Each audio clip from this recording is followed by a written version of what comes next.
يا أيها النبي قل لمن في أيديكم من الأسرى إن يعلم الله في قلوبكم خيرا يؤتكم خيرا مما أخذ منكم ويغفر لكم والله غفور رحيم.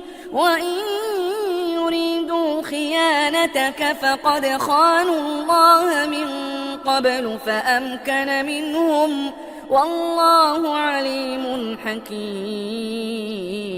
إن الذين آمنوا وهاجروا وجاهدوا بأموالهم وأنفسهم في سبيل الله والذين آووا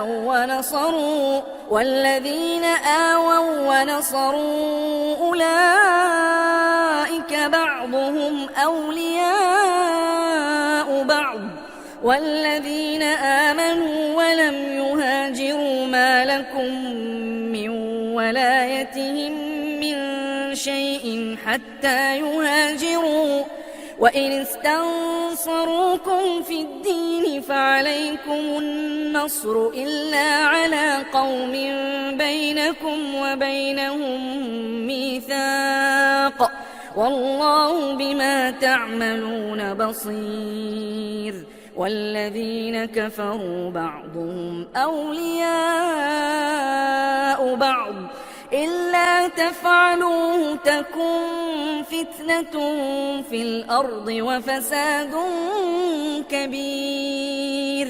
والذين آمنوا وهاجروا وجاهدوا في سبيل الله والذين آووا ونصروا أولئك هم المؤمنون حقا لهم مغفرة ورزق كريم.